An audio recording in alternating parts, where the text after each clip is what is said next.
दरम्यान उपमुख्यमंत्री एकनाथ शिंदेंनी या प्रकरणावरती एबीपी माझाला फोनवरून नेमकी काय प्रतिक्रिया दिली आहे ती देखील ऐकूयात। एकच आहे की या आरोपीला नराधमाला जगण्याचा अधिकार नाही, त्याला फासावर लटकवण्याचं काम सरकार करेल, भूमिका सरकारची आहे।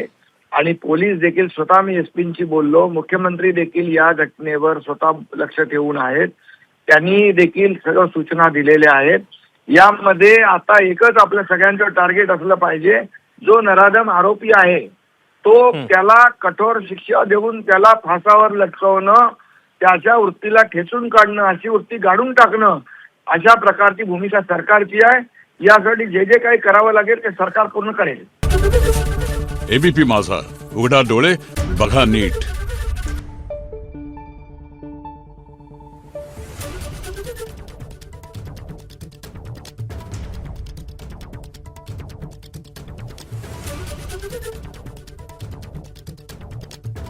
Thank you.